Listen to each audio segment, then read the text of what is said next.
कुछ लोग होते हैं इस दुनिया में जिनका नाम बहुत होता है और कुछ लोग होते हैं जिनका काम कमाल का होता है। मैं आपको हिंट देता हूं, फिर आप बताना कौन हो सकते हैं। उनका एक YouTube चैनल है जिसपे 35 लाख से ज्यादा सब्सक्राइबर्स हैं और 19 करोड़ से ज्यादा व्यूज हैं। वो क्या करते हैं, एक बुक को पढ़ते हैं, जिस बुक को पढ़ने में हो सकता है आपको 4 घंटे लगे, 5 घंटे लगे, उस बुक को पूरा वो पढ़ते हैं, फिर उसकी समरी बनाते हैं और शॉर्ट में 10 से 15 मिनट के अंदर अंदर उस समरी को आप लोगों के साथ में शेयर करते हैं। ये book exactly. Let's give a big round of applause for the one and only Mudassir Khan.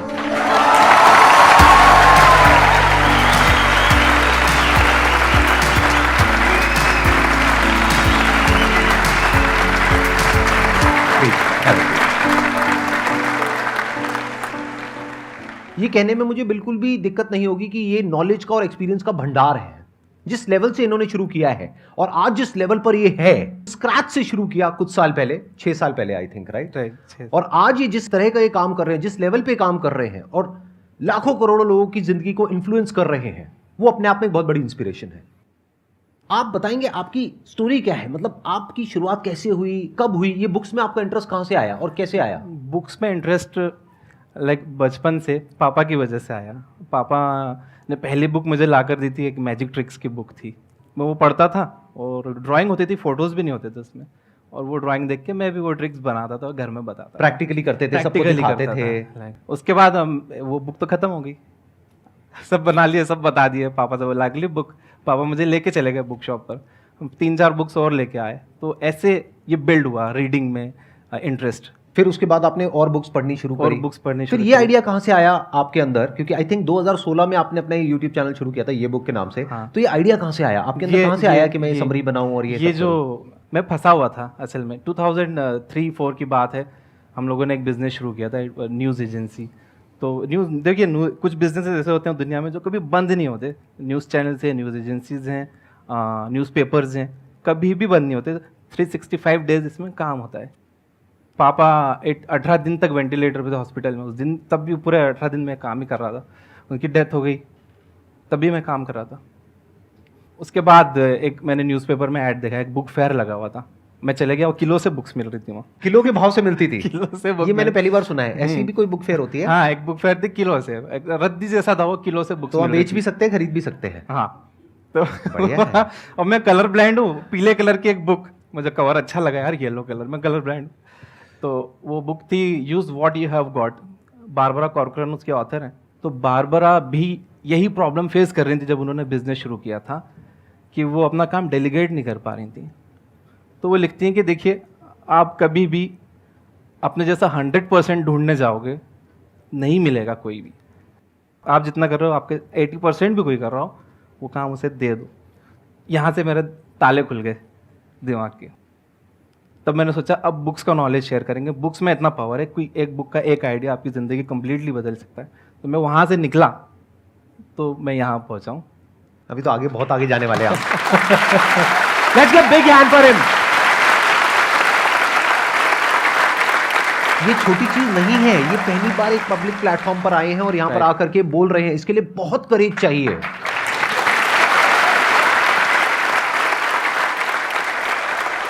अभी थोड़ी देर पहले भी ये कॉन्शियस हो रहे थे, तो मोनिका जी जो है हमारी, उनका मेरे पास में फ़ोन आया कि सर ये थोड़ा सा हो रहे हैं। तो मैंने फ़ोन पे भी इनसे बात करी और मैंने एग्जैक्ट जो वर्ड्स बोले थे इनको, वो मैं रिपीट कर देता हूँ यहाँ पे आप सबके सामने। आपका एक भाई है जिसके साथ में आप बैठ रहे हो और बात करने वाले हो। भूल जाओगे यहाँ पे कोई ऑडियंस है, और जो ऑडियंस है वो भी सब भाई बहनें हैं। अगर आपको बहनें बोलने में कोई दिक्कत ना हो तो कोई दिक्कत नहीं। 5 साल पहले जब मुझे कोई जानता नहीं था, अभी भी कोई नहीं जानता। अब जानेंगे, अब जानेंगे इस वीडियो के बाद में, अब सब जानेंगे। 5 साल पहले कुछ 3-1 हज़ार सब्सक्राइबर्स थे। तब मैंने आपके शो पर ऑडियंस में आने के लिए अप्लाई किया था। तो आपने ऑडियंस में तो नहीं बुलाया, गेस्ट में बुलाया।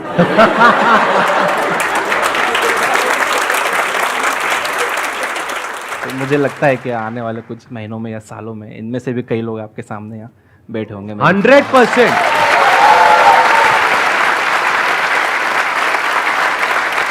सच बताना, अंदर तक किसको लग रहा है कि आने वाले 5 साल बाद वो इंसान यहां पर बैठा होगा या बैठी होगी? और कोई बड़ी बात नहीं है कि आपका वो लेवल आ जाए कि आप यहां पर बैठ करके मुझे कहो चल जा करके वहां बैठ। मैं बताता हूँ तुझे आसान है क्या होता है, आसान है करता रहता है। अब ऑडियंस की बारी। सर जैसे कि आपको बुक्स रीड करने का बहुत शौक है सर, मुझे भी बहुत है, बट सर जो मोटिवेशनल बुक्स होती हैं जिसमें कोट्स बहुत सारे होते हैं, तो उसको रियल लाइफ में कैसे इम्प्लीमेंट किया जाए जिससे कि हम मोटिवेट रहें? देखो, बाहर से आने वाली मोटिवेशन टिकती नहीं है जब तक मोटिवेशन अंदर से ना आए। अंदर से मोटिवेटेड रहने के लिए जो आपके गोल्स हैं उन्हें छोटे छोटे पार्ट्स में बांट लो, और छोटे छोटे गोल्स अब जब आप पूरे करते जाओगे ना, आप खुद मोटिवेटेड फील करोगे। मेक योर बेड एक बुक है, उसमें ऑथर बता रहे हैं सबसे पहले सुबह उठकर अपना बिस्तर ठीक करो, तो it will get you motivated for the day. और दिन खराब भी गया था आपको, घर आकर रात में बिस्तर तो अच्छा मिल रहा है सोने के लिए।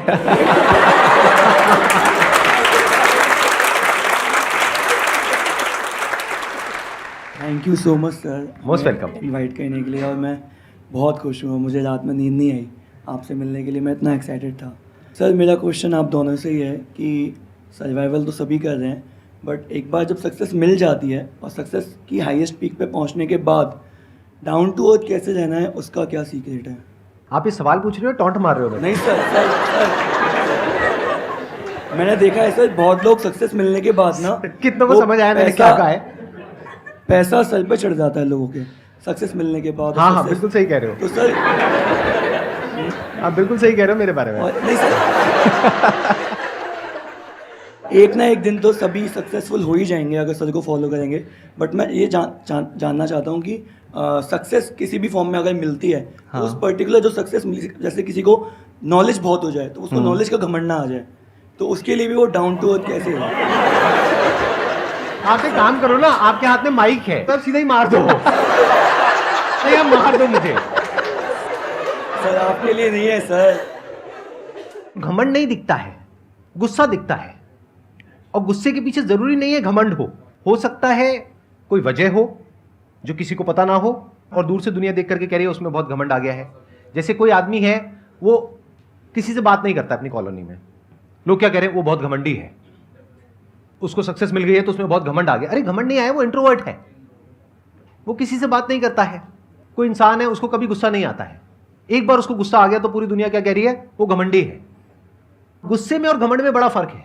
जैसे पहले के जमाने में आपने कहानियां सुनी होगी, ऋषि मुनि होते थे, अपनी तपस्या कर रहे हैं, शांति से बैठे हैं, अपना काम कर रहे हैं, कोई आया उनकी तपस्या भंग करके चला गया तो उन्होंने उसको श्राप दे दिया, तो उनको गुस्सा आया ना, तो क्या वो घमंडी है?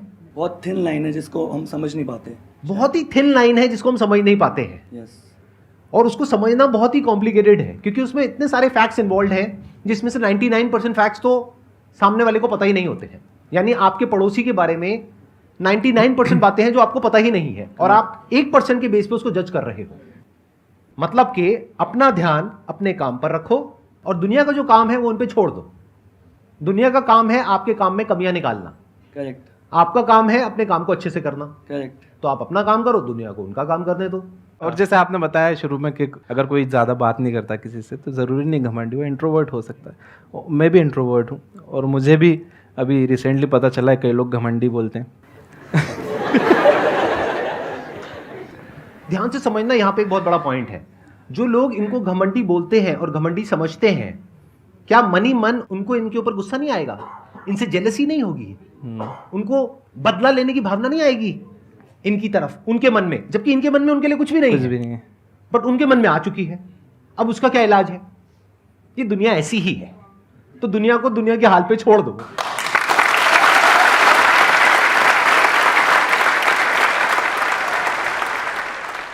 एक्चुअली मेरे पास क्वेश्चंस तो बहुत सारे हैं, पर सर आए हुए हैं तो मैं चाहती हूँ आज सर से क्वेश्चन कर लूँ।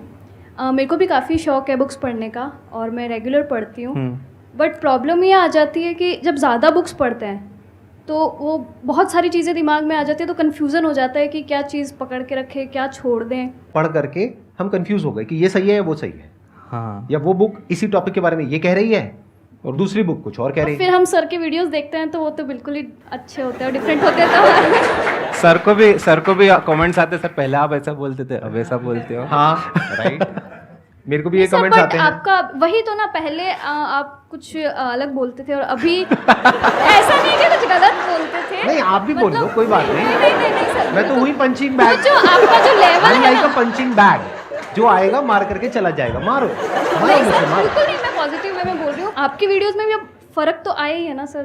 पहले आप आप मेरी तारीफ कर रहे हो, बुराई कर रहे हो? सर मैं तारीफ कर रही हूँ, अब अच्छा, बहुत तारीफ अच्छे कर रहे वे में, मतलब अब तो ठीक है। लेवल हाई हो गया। पता नहीं लगता आजकल कौन क्या कर रहा है, पूछना पड़ता है। हाँ, देखिए किसी भी बुक की बात को ब्लाइंडली बिलीव तो नहीं करना चाहिए। आपके पास एक दिमाग है तो अपना दिमाग भी चलाना चाहिए। और मैं तो ये मानता हूँ ज़्यादा बहुत सारे सेल्फ हेल्प बुक्स पढ़ने की ज़रूरत नहीं है। एक बुक है थिंक एंड ग्रो रिच, और मुझे ऐसा लगता है कि वो सभी सेल्फ हेल्प बुक्स की मदर है, बाप है। In terms of financial success, अगर फाइनेंशियली आपको सक्सीड होना है तो सेल्फ हेल्प बुक्स जितनी भी हैं, आई एग्री। हाँ, उसके बाद जितनी भी सेल्फ हेल्प बुक्स आई हैं, चाहे वो पावर ऑफ सबकॉन्शियस माइंड हो और भी जितनी, वो सब ऐसा लगता है कि थिंक एंड ग्रो रिच को देखकर ही लिखी गई है। दैट्स अ टेम्पलेट एक तरह से, थिंक एंड ग्रो रिच। और इस बुक का मेरी लाइफ पे भी बहुत बड़ा असर हुआ था।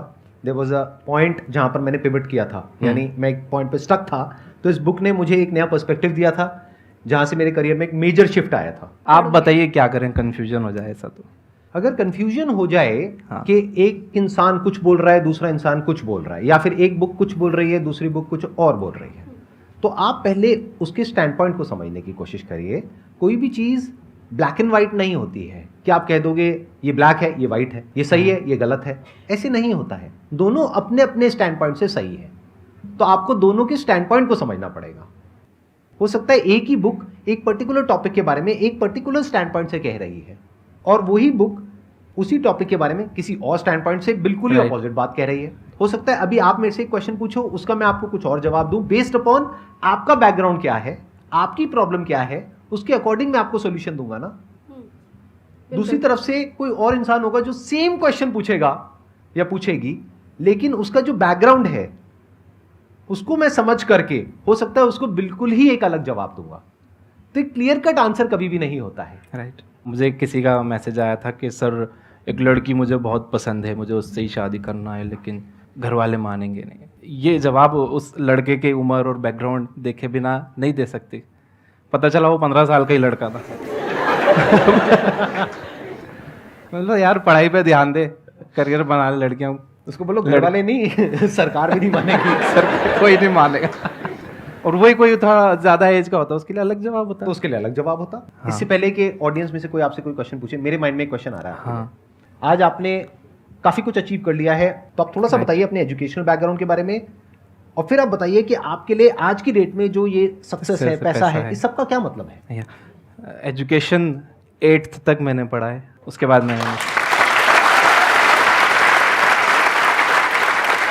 इन लोगों ने आसानी से मान भी लिया, कोई मानता ही नहीं है किसी को बताओ तो। नहीं आप झूठ बोल रहे हो, नहीं लगते तो नहीं हो। इससे पता लगता है कि ये फर्क नहीं पड़ता कि आपका बैकग्राउंड क्या है, ये फर्क पड़ता है कि आपकी विजन क्या है, कि आप जाना कहाँ चाहते हो। आप कहाँ से आ रहे हो वो मैटर करता है, लेकिन इतना नहीं करता है जितना कि आप कहाँ जाना चाहते हो।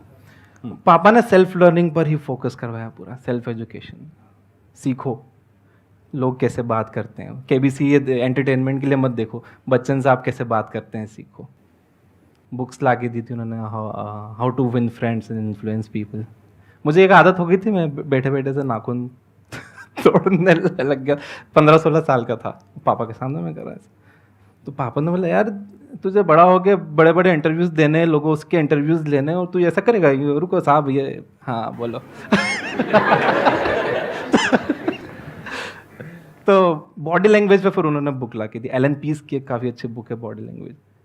तो वो बताते थे ऐसे हाथ रख के किसी से बात नहीं करना, ऐसा मैसेज जाता है कि आप उससे एग्री नहीं करते हो। तो सेल्फ लर्निंग पूरा पापा की साइड से। कोई नया वीडियो गेम लिया या कोई गैजेट आया घर में तो कहते थे नहीं पहले यूज़र मैनुअल पढ़ो। मैं बोलता था अरे पापा सिंपल है, ये पिन यहाँ लगाओ, ये लगाओ, ये चालू करो, हो गया। नहीं पहले यूज़र मैनुअल पढ़ो, देखो फिर करो। तो आपके फादर का बहुत बड़ा रोल है, बहुत आज बड़ा आप जो रोल भी है। कुछ हो उसमें। यस।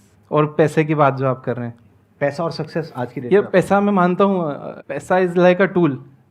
जैसे स्क्रू ड्राइवर है, जैसे आपने वो देखी एक विलन फिल्म, उसमें रितेश देशमुख स्क्रू ड्राइवर से मर्डर करता है। तो स्क्रू ड्राइवर अच्छा था या बुरा था उसमें? स्क्रू ड्राइवर बुरा कैसे हो सकता? यूज करने वाला बुरा था। जब पैसा आता है तो जो आप हो असल में, आपको वही रूप बाहर आता है। पैसा ना अच्छा है ना बुरा है। पैसा जहाँ काम करता है, बहुत अच्छा काम करता है, बहुत सारे प्रॉब्लम सॉल्व हो जाती हैं। तो it's a tool, treat it as a tool. सिर पे मत चढ़ने दो। आप जो पूछ रहे थे सिर पे चढ़ जाता है, पैसों का आप टूल की तरह देखोगे। बहुत अच्छी बात बोली है इन्होंने। Let's give big hand for him.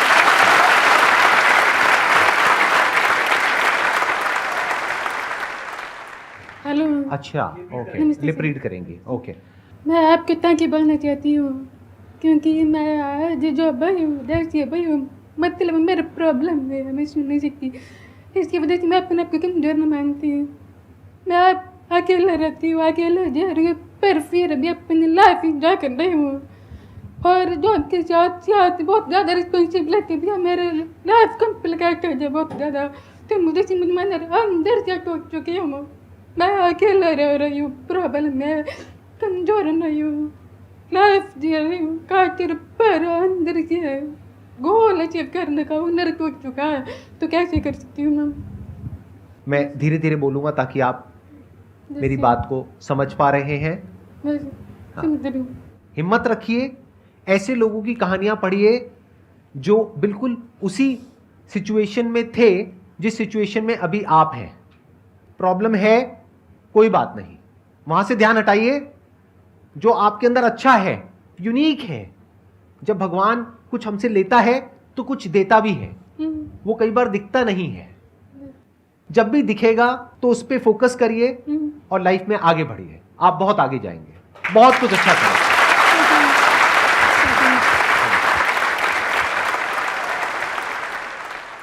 मुझे पूछना है मोटिवेशन के ऊपर। मैं बहुत ही इमोशनल पर्सन हूँ। मैं अपने डियर वंस को लेकर बहुत जल्दी घबरा जाती हूँ। अभी तक ये फीलिंग मुझे अभी मैं शिवर कर रही हूँ पूछते हुए, जो मैं आपसे पूछने वाली हूँ। आई एम सॉरी, मैं आपको रिमाइंड करा रही हूँ। जब आपके फादर वेंटिलेटर पे थे, आई नो कि वो टाइम बहुत स्ट्रगलिंग रहा होगा आपके लिए, आप शायद कुछ अचीव भी करना चाह रहे होंगे।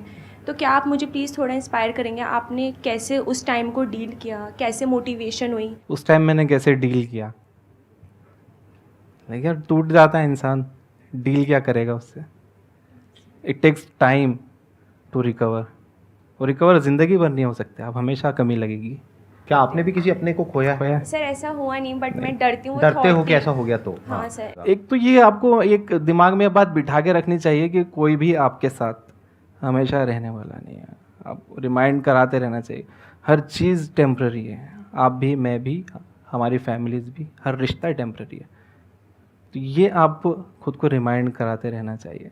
Good morning sir. पहले गुड गुड मॉर्निंग। मॉर्निंग जी। जोश होता है कि नहीं यार किताब पढ़ लूँगा, एक दो किताब, एक दो लाइन पढ़ता हूँ, एक दो टॉपिक थोड़ा 2-4-5 पेज पढ़ता हूँ, फिर एक दो दिन के बाद फिर ठंडा हो जाता हूँ। इनको ना थोड़ा सा गर्म कर दो आप।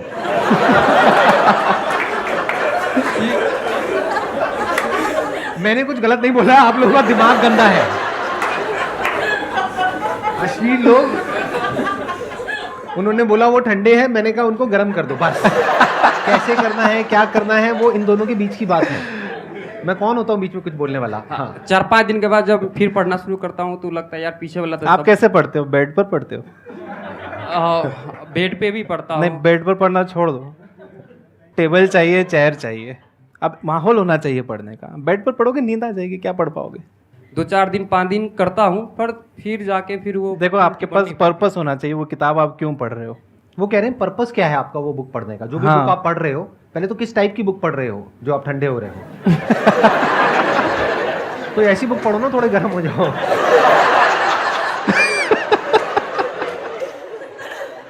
मैं एक इंसान की प्रॉब्लम का सॉल्यूशन निकाल रहा हूँ हंसते खेलते, मतलब आप उसका कुछ और ही मतलब निकाल रहे हो। क्या मतलब किस तरह की बुक पढ़ रहे हो, उसका पर्पस क्या है? Sir think and grow rich ये भी पढ़ रहा है एक साथ ही ना, ये भी हो जाती है इशू कि एक साथ ना 2 बुक ले लेता हूँ, जैसे थिंक एंड ग्रो रिच और एक दूसरी बुक कौन सी है?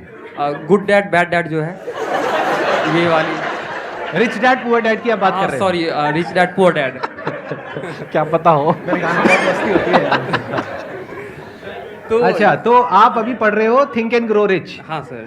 तो अमीर क्यों होना चाहते हो भाई साहब? क्या करोगे अमीर होकर के? अमीर तो सर सब होना चाहता है, अमीर बनने का भी इतना कीड़ा नहीं है ना अंदर। कीड़ा तो सर बहुत है। कीड़ा थोड़ा ठंडा है, कीड़े को गर्म करो। आपको कुछ कहना है इनको, मतलब वही कीड़ा ठंडा है। हाँ, कभी कभी